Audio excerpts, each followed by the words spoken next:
আল্লাহর হাবিব সাল্লাল্লাহু আলাইহি ওয়াসাল্লাম হাদিস শরীফের মধ্যে ঘোষণা করেছেন, আন আবি হুরায়রা রাদিয়াল্লাহু তাআলা আনহু قال قال رسول الله صلى الله عليه وسلم أتدرون ما الغيبة قالوا الله ورسول أعلم قال ذكرك أخاك بما يكره। হযরত আবু হুরায়রা রাদিয়াল্লাহু তাআলা আনহু থেকে হাদিসটা বর্ণিত। আল্লাহর হাবিব সাল্লাল্লাহু আলাইহি ওয়াসাল্লাম বলেছেন, আতাদরুনা মাল গীবাত, আমি কি তোমাদেরকে জানিয়ে দেব না গীবত কি? ক্বালু আল্লাহ রাসূলু আলামু, সাহাবায়ে কেরাম বললেন, আল্লাহ এবং রাসূল এই ব্যাপারে ভালো জানে। সুবহানাল্লাহ।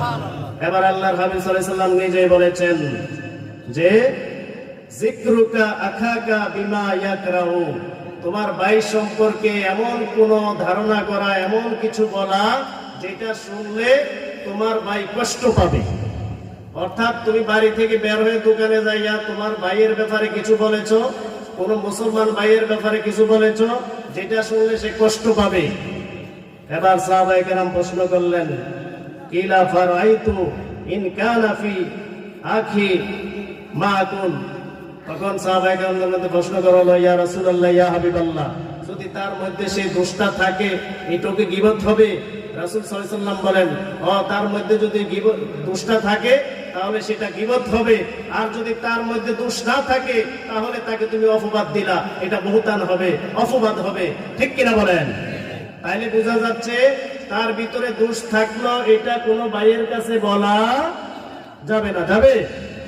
এখন এই আমরা যে বলতেছি, বলার কারণে আমাদের কি ক্ষতি হইতেছে? আল্লাহর হাবিব সাল্লাল্লাহু আলাইহি ওয়াসাল্লাম বলেছেন, ও আমার উম্মতেরা, তোমরা জানো নি সবচেয়ে বড় ওই যে ব্যাংক থেকে কি দেউলিয়া হয়ে যায় না? সাহাবায়ে কেরামকে প্রশ্ন করলেন, ও আমার সাহাবারা, তোমরা জানো নি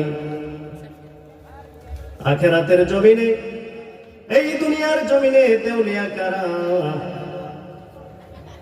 আল্লাহর হাবিব সাল্লাল্লাহু আলাইহি ওয়াসাল্লাম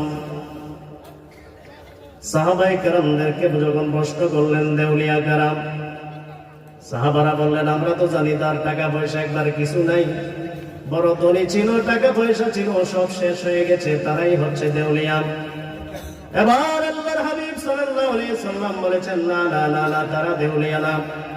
যারা দুনিয়ার জমিনে ৫ ওয়াক্ত নামাজ পড়েছে, হজ করেছে, যাকাত করেছে, নামাজ কইরা কইরা, হজ কইরা কইরা আরেক ভাইয়ের গীবত সমালোচনা করেছে, কিয়ামতের ময়দানে তারাই হবে